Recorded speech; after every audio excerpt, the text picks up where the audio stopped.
Good evening everyone. শতাব্দীর কিচেনে আপনাদের সবাইকে স্বাগত জানাই। আজকের রেসিপি ডিম পোস্ত, যা গরম ভাতে দারুণ লাগে। বাঙালিদের অনেক পছন্দের খাদ্য তালিকার মধ্যে এটা একটি। বানানো ভীষণই সহজ, রেসিপিটি দেখলেই বুঝতে পারবেন। তাহলে চলুন শুরু করা যাক আজকের এই সহজ এবং সুস্বাদু রেসিপি। প্রথমে কড়াইতে সর্ষের তেল দিয়ে দেব। তেলের মধ্যে দিয়ে দেব খুব সামান্য লবণ আর হলুদও দিয়ে দেব খুবই সামান্য। এবার ডিমগুলোকে ভেজে নেব। দুটো সাইড একটু কাট লাগিয়ে নেব।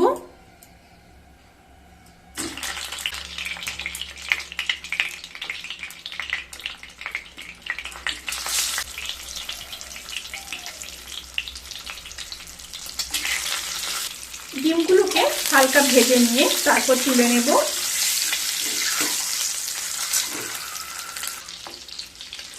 ডিমগুলো হালকা ভাজা হয়ে গেছে, এবার তুলে নেব। এই রেসিপির ক্ষেত্রে কিন্তু ডিমগুলোকে বেশি ভাজা যাবে না, হালকা ভেজে তুলে নিতে হবে।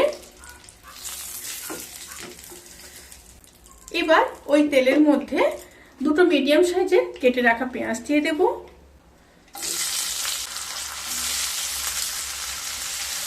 সাথে দিয়ে দেব পরিমাণ মতো লবণ, তাতে করে পেঁয়াজটা খুব তাড়াতাড়ি নরম হয়ে যাবে। পেঁয়াজগুলোকে হালকা ভেজে নিয়ে তারপর ফিরে আসছি।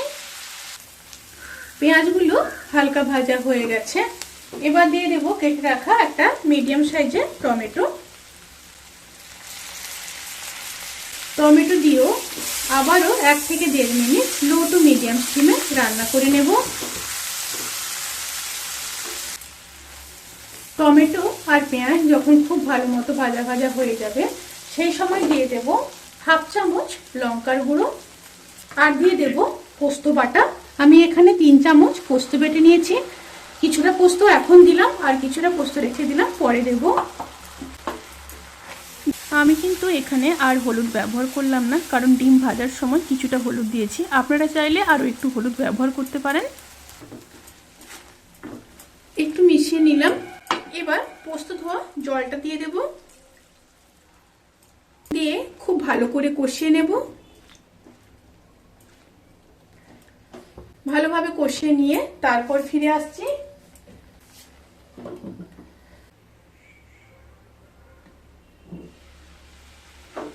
খুব ভালো মতো কষিয়ে নিয়েছি, দেখুন সাইড থেকে তেল ছেড়ে দিয়েছে। এরপর দিয়ে দেব ভেজে রাখা ডিম।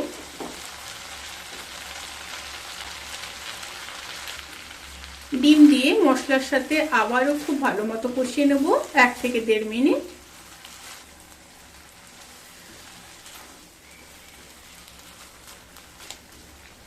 খুব ভালো মতো কষানো হয়ে গেছে, এবার সামান্য জল দিয়ে দেব। জল দিয়ে আবারও খুব ভালোভাবে মিশিয়ে নেব। এবার ফুটে আসা পর্যন্ত অপেক্ষা করব। তরকারিটা ফুটে এসছে, এবার ঢাকা দিয়ে 1 থেকে 1.5 মিনিট লো টু মিডিয়াম স্টিমে রান্না করে নেব।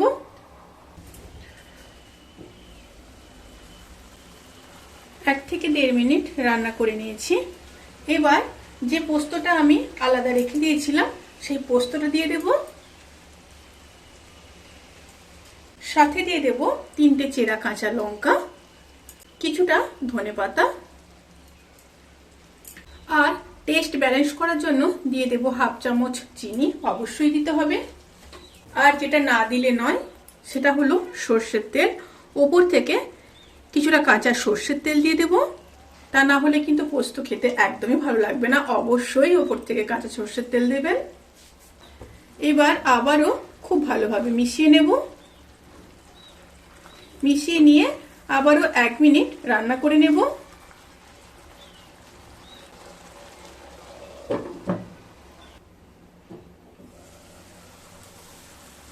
ডিম পোস্ত কিন্তু সার্ভ করার জন্য একদম রেডি। এবার গ্যাসের ফ্লেমটাকে অফ করে দেব। অফ করে দিয়ে 10 থেকে 15 মিনিট স্ট্যান্ডিং টাইমে রেখে তারপর সার্ভ করব। রেসিপিটি কেমন লাগলো প্লিজ কমেন্ট করে জানাতে কিন্তু ভুলবেন না। যদি ভালো লেগে থাকে তাহলে সাবস্ক্রাইব করে পাশে থাকা বেল আইকন প্রেস করে নোটিফিকেশান অল করে রাখবেন। তাতে করে আমি যত রেসিপি দেব সমস্ত লিঙ্ক আপনাদের কাছে পৌঁছে যাবে। আপনারা সবাই ভালো থাকবেন, সুস্থ থাকবেন, সাবধানে থাকবেন। আজকের মতো এই পর্যন্ত। পরের ভিডিওর জন্য অপেক্ষা করুন। টাটা।